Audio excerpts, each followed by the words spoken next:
I'm spinning flax on an antique wheel that has 2 flyers on it. You can make 2 yarns at one time. It's this is a very old wheel. Just that little string right there. And I'm letting the twist run up into. Oh, okay. See, it's being twisted right in my hand. And I can smooth out the fibers by either with saliva or dip my fingers down here in water if I have nerve enough to let go and go down there. But the wheel is a wheel from the 1700s or maybe even earlier.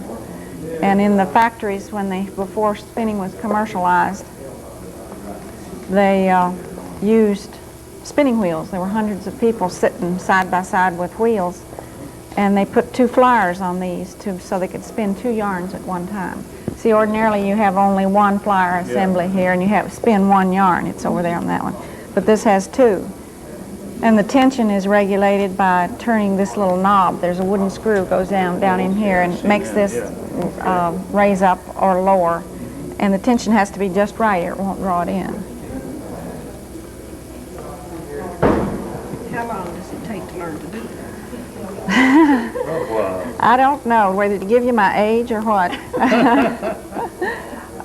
I've had the wheel approximately 15 years, and I couldn't use it at first. I just couldn't get going. And I kept trying it, and I would spin with one hand, then spin with the other hand, and then put both hands together. But now I can sit down and just spin with both hands. So I worked at it a couple of years, but I was already spinning on a regular wheel.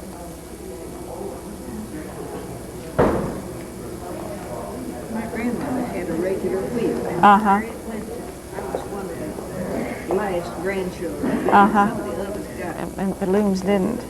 Looks like that would break, doesn't it? No, it doesn't break, but it can get in a knot. Flax is very strong. Like, you can't break that. You have to cut it, unfasten from the hook, get it in order, and then start pedaling again. But I can tell immediately when it's stuck on a hook because it won't draw in. You know, I can feel it. So you can pull on one and they're stuck on the hooks. And so I've got both hands and both feet going, and my mouth.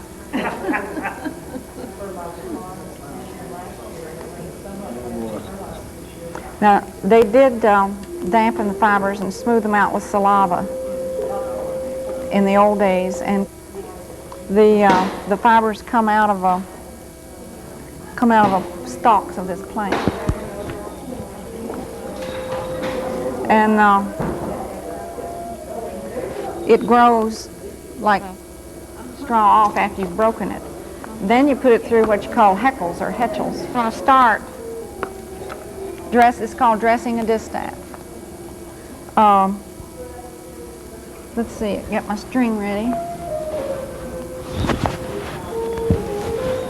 What did you say? I'm sorry. I'm going to dress a distaff, and this is called flax. Oh, okay. But I'm going to dress a distaff. You ask, how did I card the fibers? No, I don't card them. I prepare the fibers and then wrap them on the distaff. So the distaff is what holds it. This is a sword distaff. See, it's shaped like a sword. And then this one is a cage distaff.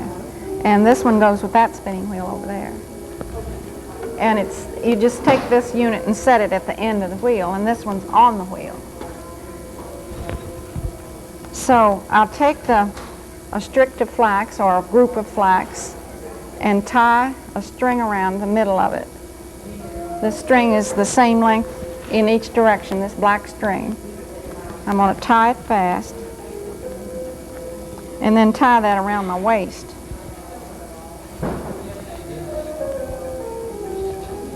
And I'll be undoing that and picking it up in a minute and pick my apron and everything up and lay it out on the floor and roll the distaff in it. And it takes a while to do it, so if you want to see it all, you'll have to stick around a little bit. Okay. Now shake this out a little bit. Now see, this has all been processed. It's had the straw taken off. It looked like this originally. So I start, take it over to the side.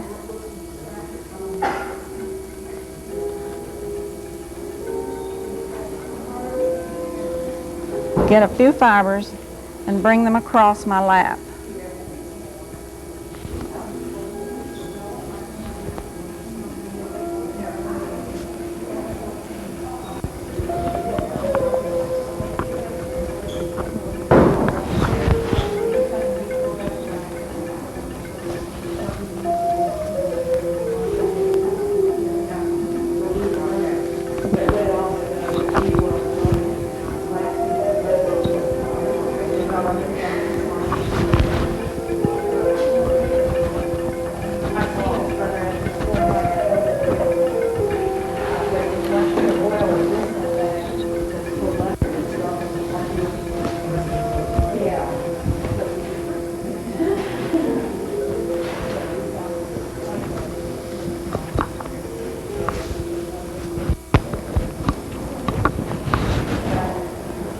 I'm pulling the fibers apart from each other, spreading them out on my lap, and keep going until I get this whole bundle spread out.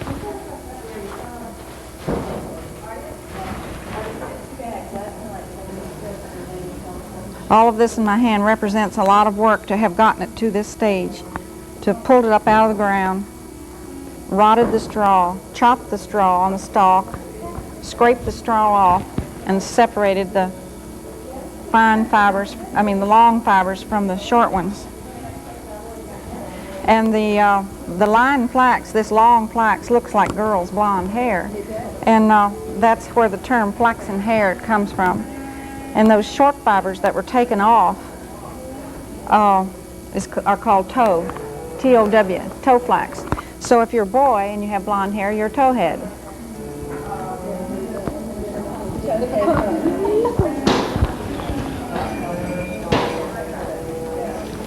How much flax would that represent?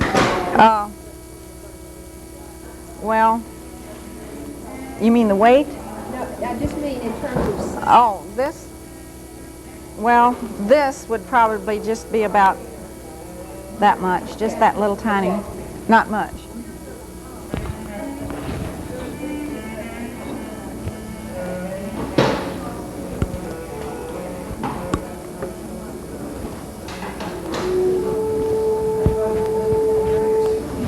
It takes approximately 18 months from the time you plant it until you can use it. So that the rotting process... Yes, And in the old days, they'd get together in the community. See, breaking the flax or chopping the straw was a man's job. There was a flax break that was very heavy work. And it was always a community thing, where everybody got together and did it.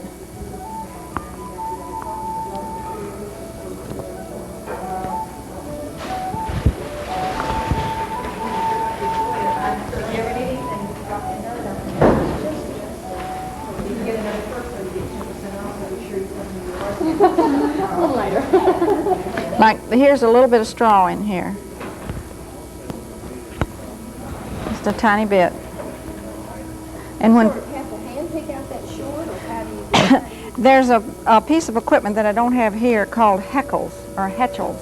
And it's a little rectangular board with spikes sticking up. And they have coarse ones, medium ones, and fine ones. And you throw a bunch of flax through it. And the long stuff stays in your hand, and the short sticks in the spikes.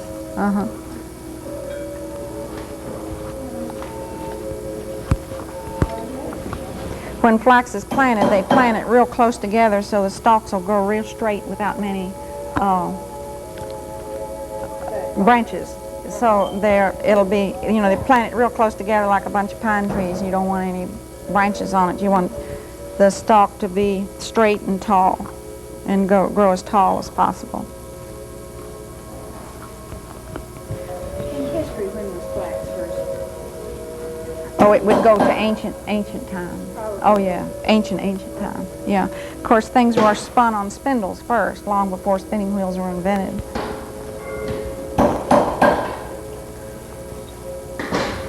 Flax grows wild a lot of places in the United States, left from the gardens and patches of people, their ancestors. But most farms had a flax patch, they called it, where they raised for their own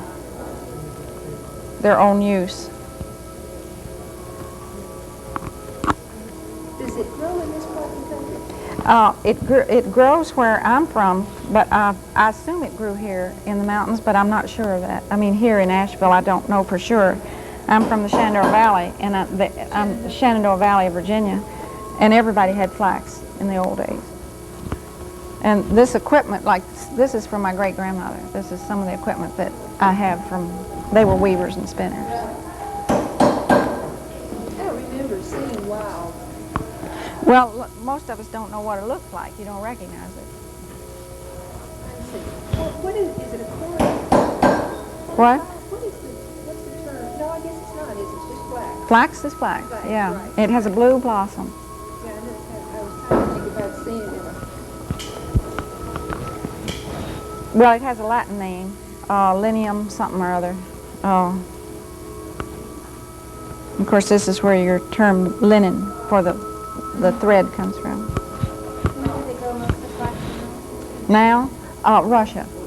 I get my prepared flax from a company that's from Sweden. They're in the United States, but they're from Sweden, and I imagine it comes from there.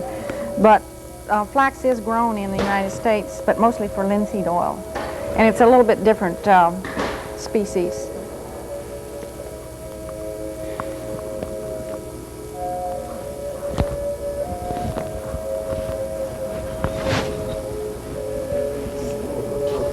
Now I'm going to untie my string that goes on the flax and my apron string. And I'm going to lay this out here on the floor. Okay, I'm going to pick up my apron and lay it down here on the floor. It's just a way of getting it picked up. Spread my strings out. In the old days, they used a satin ribbon, and the color of the ribbon told whether you were married or unmarried. Women had two stations in life. One was married and the other one was unmarried. And take this cage distaff. Now you see this distaff is different from this one. And roll this distaff in the flax that I have spread out.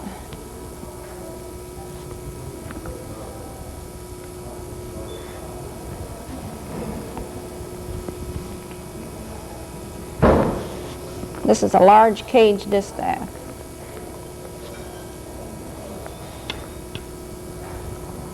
Now I want this to be up here on the end. This isn't quite tight enough. I'll see if I can roll it just a little bit tighter.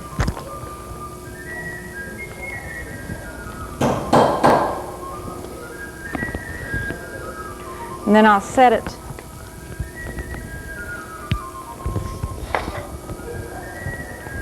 this in the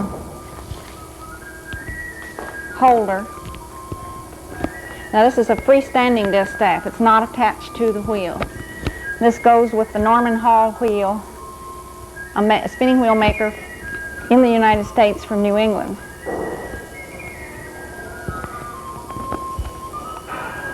He makes a reproduction French-Canadian spinning wheel that spinners these days in 1989 consider kind of the Mercedes of spinning, a wonderful wheel. Okay, now I'm going to crisscross this to hold it on tight to the distaff. And this is the ribbon that they used to have to certain colors, they were red or green. I have just a string here to tie this fast.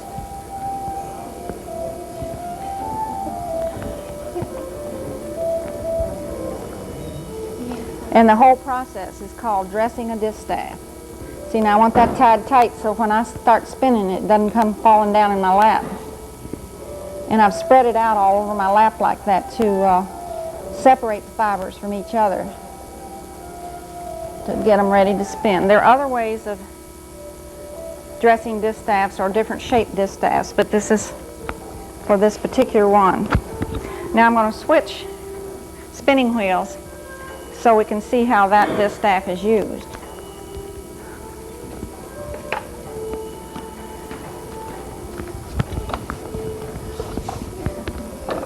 Now this is called a Saxony wheel, and you can spin wool or flax on it.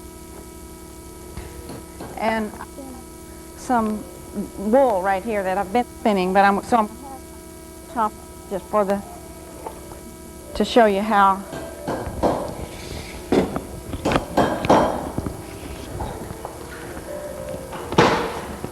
So I have to wet my fingers again.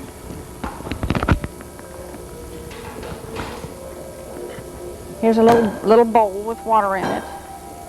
And I'll put it here on my wheel so it'll be close by. And then overlap the flax fibers on my lead cord on this wheel.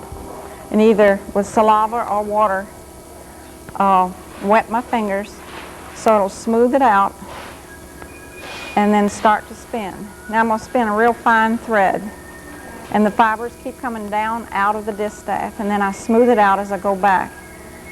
The trick is not to let it go up into the twist go up into the flax, because you'll have to cut it out. You almost can't pull it out. Now of course this is a lot easier to do than spinning with two hands, and this is the way most people spin. That's most unusual.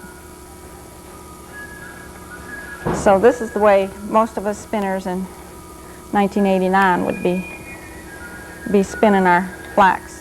Smoothing the threads out. Try not to have so many fuzzy things on it, but you don't want to get it into a mat. See, if I went up like this, I would end up with a mouse nest.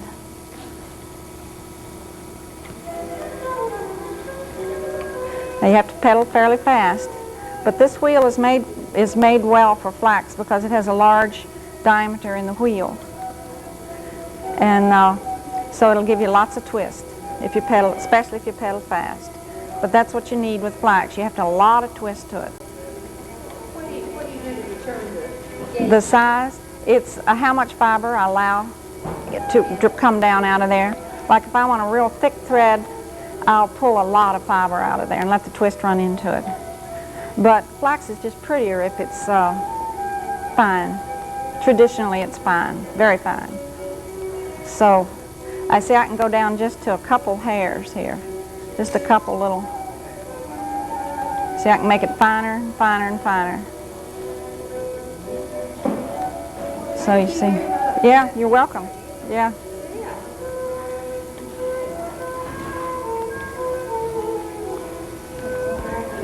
Now I'm going to move the hook down to another space to fill it in a different place on the bobbin. Once the distaff is dressed and the fibers are ready to go, it's a very pleasant activity to sit and spin flax. And of course I'm spinning it into linen thread.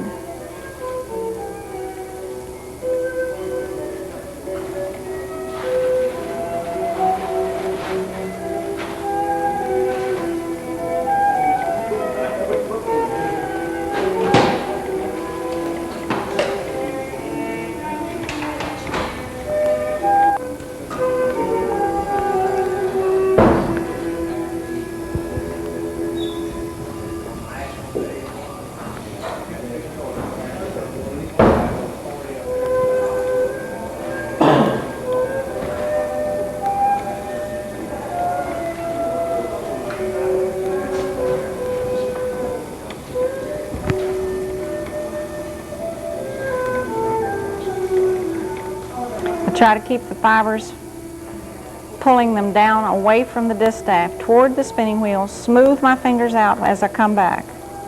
Being careful always to not push up like that. Keep the fibers coming toward the spinning wheel, away from the distaff. Smooth them out as you go back up the yarn.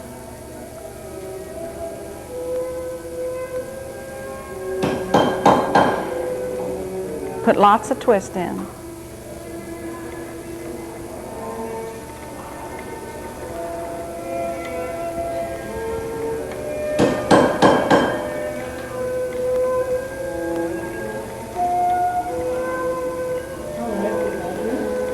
I occasionally close my left hand to shut the spin off from running into the distaff. Most of the work is done with my right hand.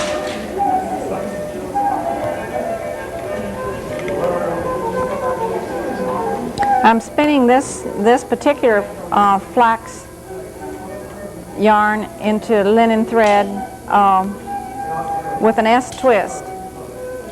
It's often spun with I'm spinning with a Z twist. It's often spun with an S twist because the fiber grows in a counterclockwise or S direction. This particular yarn, linen thread that I'm spinning, I am spinning with a Z twist or clockwise twist.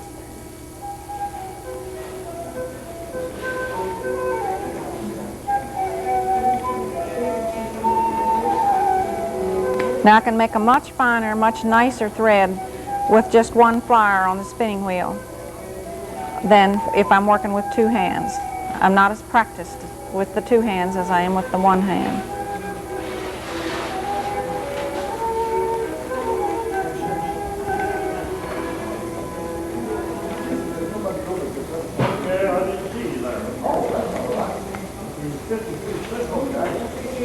Now this thread is so fine I still can't even see it on my flyer unless you look very closely. It's on top of the yellow wool yarn, but it's so fine that you almost can't see where I've spun anything yet.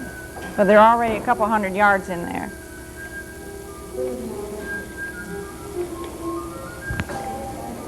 Again, I'm wetting my fingers to keep the fibers smoothed down.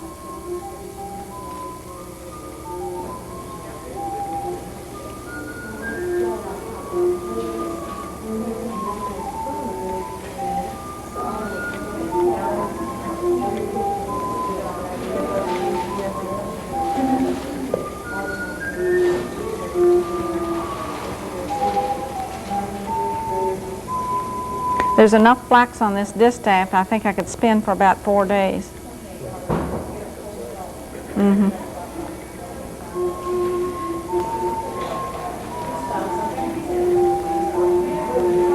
I enjoy spinning flax. A lot of people think it's hard to do, but it's not. Do you grow your own flax? No, I don't. I order it from a company in the United States, but the company's from Sweden. And I'm told by a professor at the Textile Institute in Charlottesville, Virginia, that most flax is grown in Russia now, even the Irish and the Belgian. We do grow some flax in this country for the linseed oil, but the species is a little bit different. But in the old days, all families had a flax patch of the good kind for the fiber.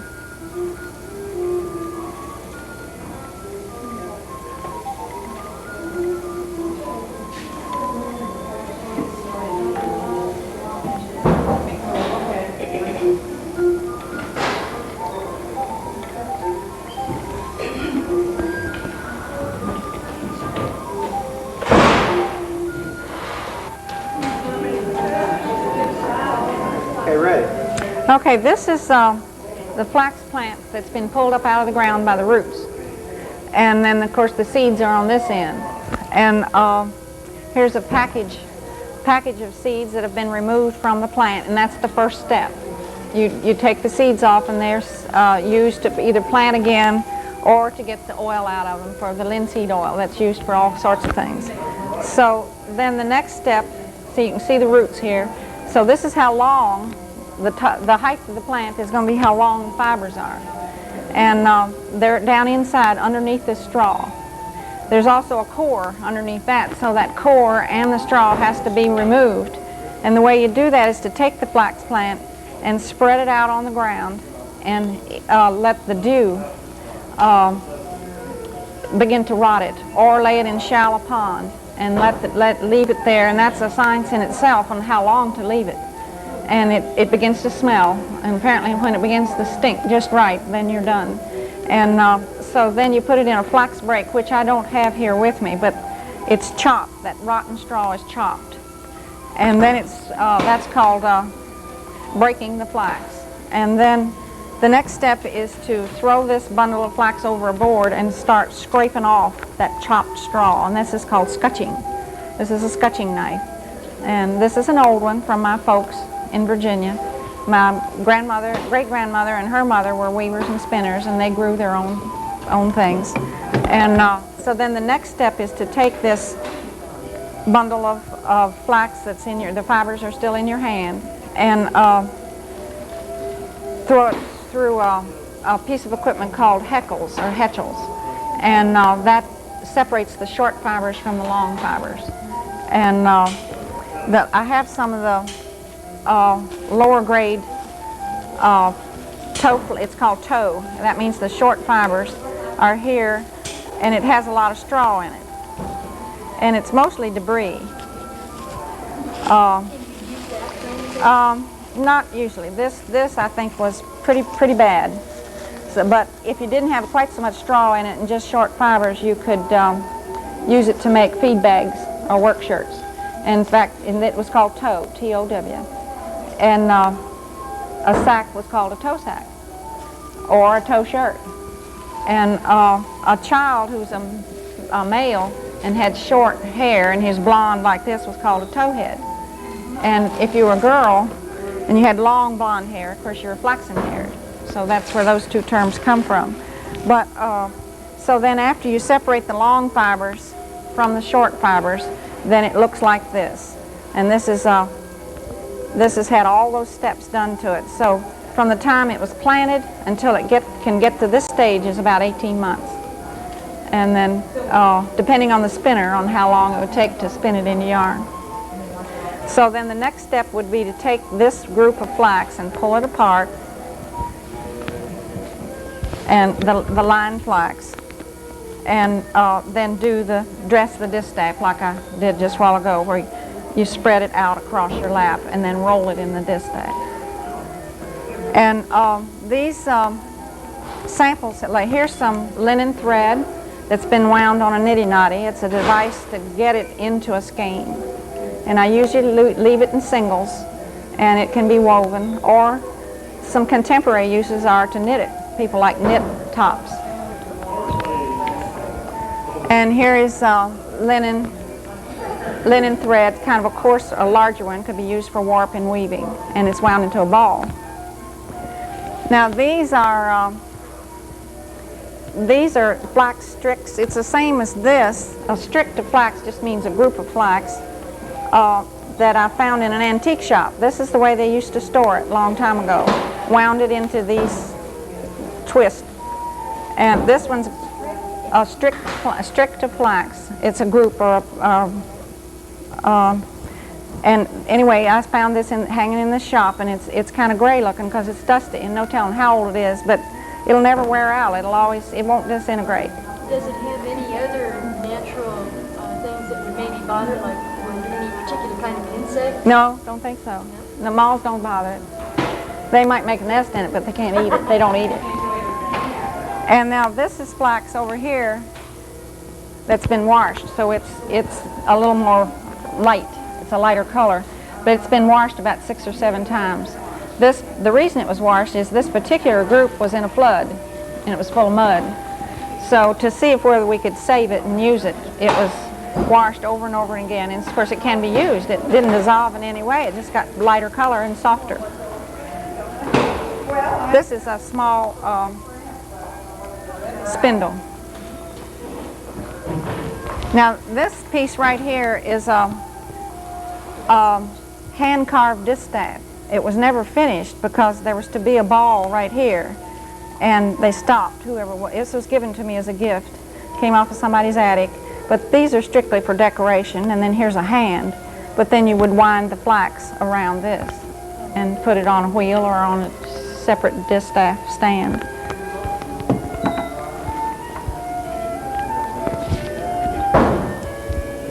Do you find that spinning the flax on different days varies with the temperature and humidity as the way it handles and works? I haven't noticed that, no, because I'm always moistening it. Yeah, I always moisten it. It matters when you weave it because it's real stretchy, and you need to put a dressing on it when you weave it. Oh, A dressing? Yeah. Well, you can put like Knox gelatin or a dressing from the flax itself. It's sticky and kind of gummy.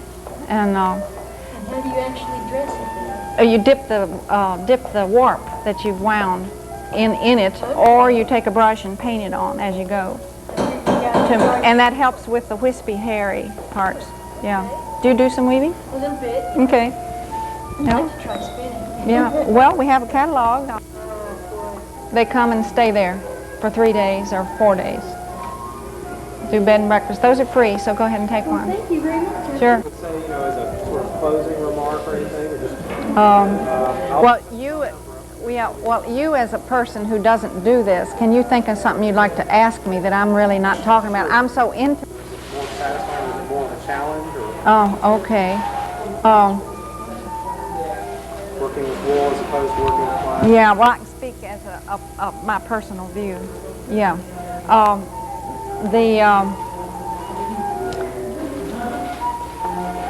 Let's see. That may not be a good question. Yeah, it is. Okay, I'm ready. There are a lot of people spinning wool these days because it's more available than flax, and not everybody raises flax. And of course, we all spinners here in 1989 are buying our fibers from a company who has processed them. We don't do it ourselves anymore. And people think that flax is kind of hard to spin, but it isn't really. But there's not as much flax is spun because they just haven't tried it. And wool is so much more available, and people learn to spin with wool. And so I think we could say flax is not spun quite as much. And there's a myth about it being hard too, but it's not hard to spin. So you have to put a lot more twist in it than the wool, and you handle it slightly differently. 3 different speeds. There are 3 ratios on the wheel. Is that what you mean? Uh-huh. And you put it on the small, Call this module as it were. yeah, flax. Ready? Ready when you are. Okay. This double drive wheel is actually a mechanical genius who invented this. The way it works is there's a double drive cord for each flyer assembly. See, this is a flyer, this is the bobbin, and this is a pulley for this flyer only. And then there's a wooden screw that goes down in this post that raises or lowers. See, I turn this on top to raise or lower this unit to make this cord more loose or tighter. And then I have to keep the tension just right on each section. Like this is just one flyer. And then what's unusual about this wheel, and it's an antique, it's not a reproduction, possibly from the 1700s or maybe even earlier. There's no date on it. But then it's the same is true for this unit over here. And if you were looking down on the wheel, this unit is a little bit farther forward than this one. And this one's back because so the double drive cords can be on the same drive wheel. And so this unit over here has a double drive cord going around in this half of the drive wheel. And the one cord on each unit goes around the bobbin. I'll show it on here because this is closest. Goes around the bobbin, and one cord goes around the pulley. Now, they're not 2 cords, it's one continuous cord, and it crosses over. So then there are 2 over here for this other flyer. So the yarn is spun through an orifice that comes out right here. You can see the thread, the 2 linen threads coming down from the distaff, and they come out a little hole right here at the end of each spindle. And if I lose the yarn, say if it gets away from me, I put a hook through the orifice and pull it back through.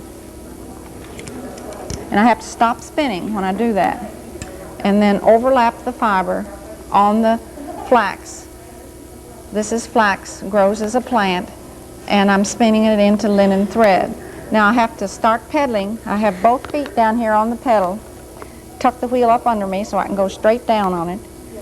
And keep this one from getting tangled and make sure I'm going in the right direction. Now I'm going to tilt it until I can go S twist or counterclockwise. I'm spinning this yarn with an S twist. This is linen. making linen thread. Okay, they're getting overlapped pretty good here. Need a few more fibers in the one on the left. So I'll reach in there and pull them out, start pedaling real fast, because flax needs a lot of twist. Now, it can be dampened with saliva, or I can dip down here in a little bowl and get my fingers wet. But I have to hang on to both yarns, pull them out. Now, I broke this one. See, this one broke off. So I have to go back and find the end, pull it loose, come around one of the hooks on the flyer, take this hook by hand, and stick it through the orifice on this flyer assembly over here, and pull the yarn back through the orifice. It's a good size for me. And get the yarn overlapped. I'm going to wind a little bit more on the bobbin. These bobbins are beginning to get full. They're about to come off the edge here. So when the bobbins get full, then you have to wind the yarn off either into a skein or into a ball. Now I'm wetting my fingers, getting ready. Now this one's attached, but I have to keep the tension just right on each one of them, or they'll wind around the end of the bobbin and you can't spin. Okay, I'm overlapping the one on the right, trying to, I missed it. See, I lost it. So I have to do it again.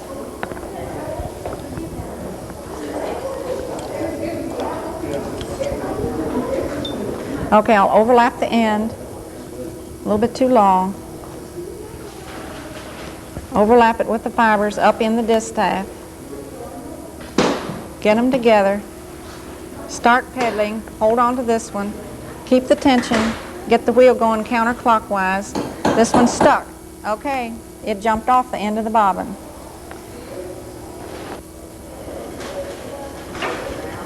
Okay, they're both running now. The tension's regulated out here, here and here, turning it clockwise to tighten it. So these are in the right position, so it draws the yarn through the orifice as I put the twist in it.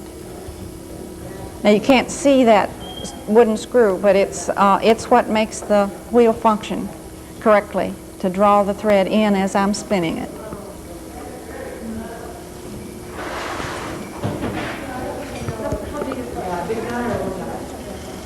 And I have to remember to pedal fast enough.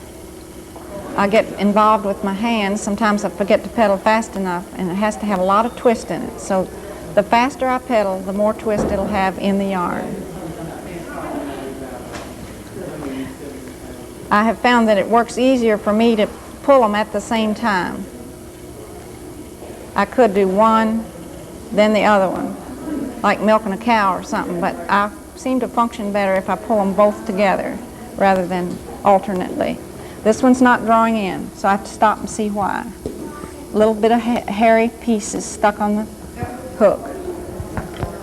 My wheel is walking away from me a little bit, so I pull it closer and then start again. Wet it either with saliva or with water.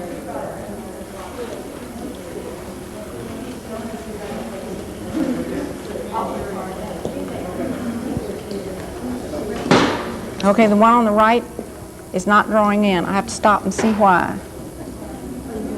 It's stuck on the hook.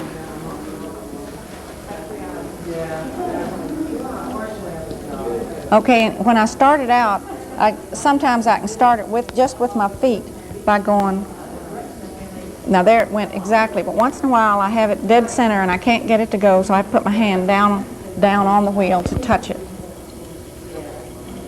But when both hands are busy, it's best to start the wheel just by pedaling, not have to put your hand on the drive wheel.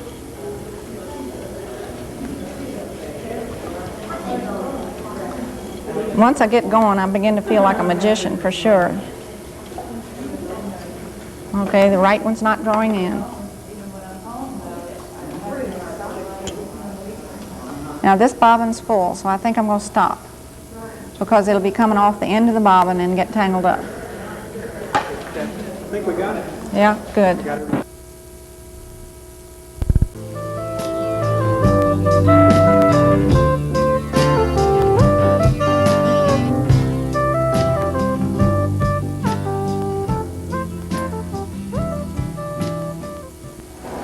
As far as I can find out, this piece of equipment is from the early 1800s, and possibly a unique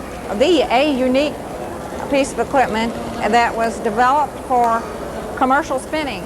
It's one stage in the development of commercial spinning, and I call it a spinning machine. And it does the work of a mule spinner and a roving billy. And it spins as it goes down the track on the point, and when it gets to the end of the track,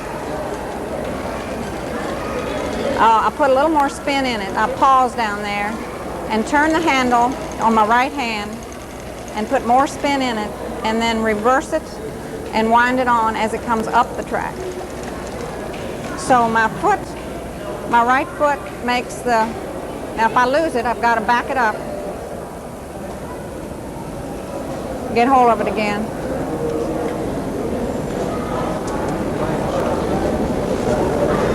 My right foot pushes the pedal down and makes the cart go down the track. You don't pedal it, you just push on it. My right hand turns the crank that makes all the cords, drive cords, turn the pulleys, and the spin goes into it from turning this crank in my right hand. And the angle that it's held is how the spinning takes place. Like if I don't hold it at the right angle, it just winds on. So I've got the spin in it now. Now I'm going to reverse it, get it in position, and wind it on, and as the cart comes back. And I pick my foot up off of the pedal so the cart can move in reverse. Now I'm putting pressure on the pedal again and making more yarn. And now I lost it, so it's got to come back up here. So how did you go about finding this machine? I found it at an auction in Virginia, close to my home. And there were pieces of another one in my family, so I knew it was for spinning, and bought it at the auction. And it took me about 10 years to find out how you could run it, how you could use it, and I did that by going to the patent office in Washington, D.C. and studying old patents, and had made copies at the patent office and brought them home and looked at them and studied them, and got a couple of people. There are two men who helped restore the equipment. One of them is Hiram McCracken at Black Mountain, North Carolina, and one of them is Claude Rexroad of Clover Hill, Virginia. And both men helped make several small parts and get the drive cords on. And then I figured out how to spin on it, and I was already a hand spinner before I got this equipment. Are these all creations you've done with yarn and stuff. Yeah, we're a sheep farm and run a hand spinning school in Shenandoah Valley. It's a beautiful country. And I collect colonial textile equipment, and this is part of it. And this wheel, as far as I can find out, the reason for making a wheel like this was to increase production of yarn, to speed up the production. This is the first time it's been out. I've had it in a public demonstration, and I carry it in a camper because it's so big. I take this wheel off, and then it fits in the camper within about 1 inch.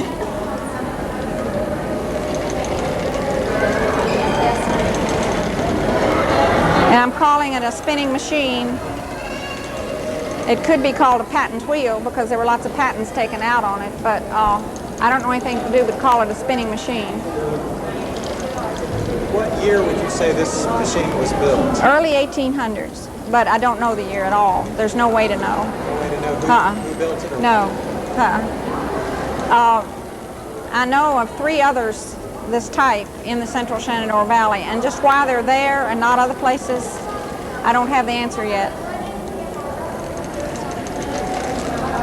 There was more spinning and weaving done in Rockingham County, Virginia, than any of the counties west of the Blue Ridge. That's been established. So that's why there's a lot of equipment around there. There's a lot of weaving and spinning done.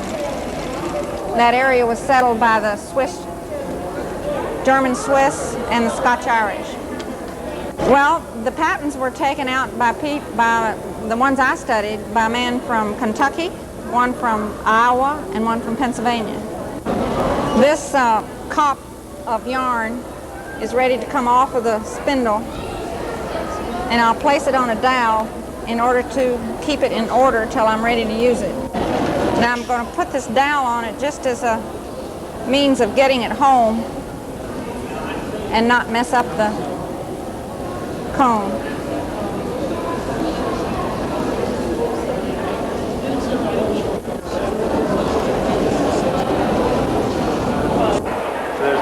There's sort of more of you in this yarn. Right. There's more mechanical. Now what I'm doing now is making a new, out of a wet corn shuck, making starting a new cop or ball of yarn on the spindle, and I put the lead cord under the wet corn shuck to hold it. So I have to put something on there to start spinning with. So I'll wrap that around.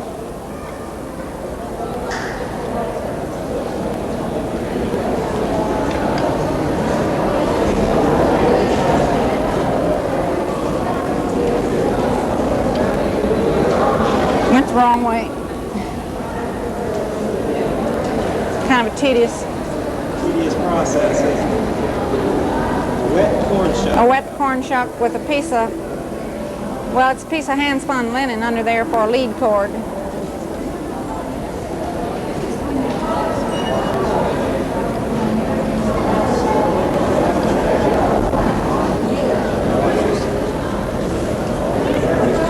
Then I take my wool and overlap it on the lead cord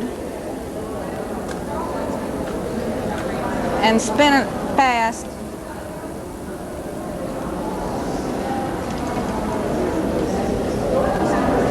I don't want the cart to go yet. I want to get this started good first.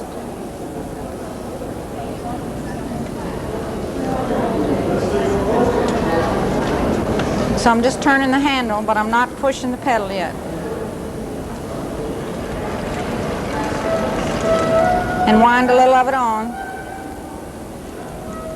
Come back out to the end. The pedal hasn't been pushed yet. Wind a little more of it on just to get it started. Now I'm ready to go.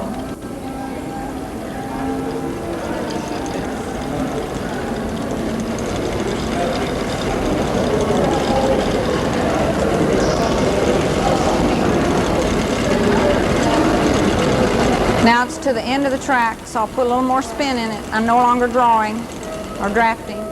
Now I'm going to wind it on the spindle. See, I'm starting a new ball of yarn. And here it goes back down to make more yarn.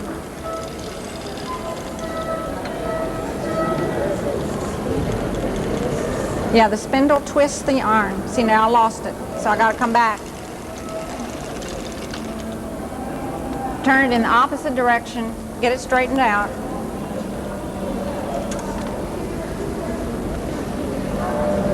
Don't run the track, don't run the cart, just turn the handle, bring it back out to the end.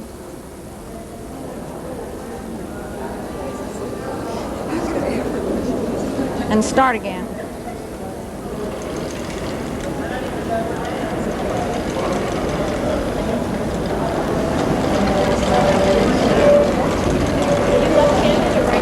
Both.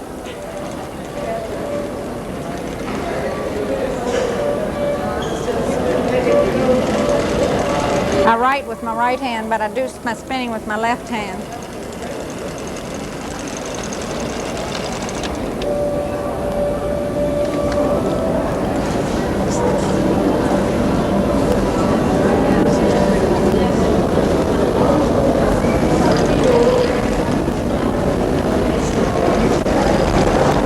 The tensioning of the wheel is another thing that has to be learned. There are screws that tension this cord and this cord at the end of the wheel. There's a wooden screw down there. And if you have it too tight, it won't run. If you have it too loose, it won't run. And then this is a wooden screw also that screws down on top of there to make it tight. You loosen this up to make this tilt in order to tighten this cord. And the humidity in the building changes these cords. Like when I turned the fan on back here behind me, I had to change the tension on the wheel. It loosened it. Everything affects it. Everything affects it. No, it's an antique from the early 1800s. I did not invent it. The only thing I've done is to restore it and learn how to use it and figure out what it was for. When did you do that? In the last 10 years. It took me about 10 years. It's taken you 10 years? About 10 years, yeah. Because there wasn't anywhere to go for anything, you know. I just had to think, well, now where can I go to find out anything?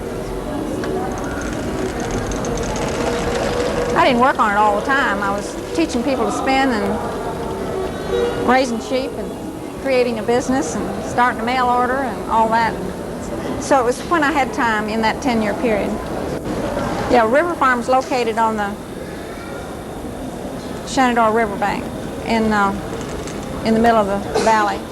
I come at least once a year. I can't get here twice, October or July. I very seldom come to both of them.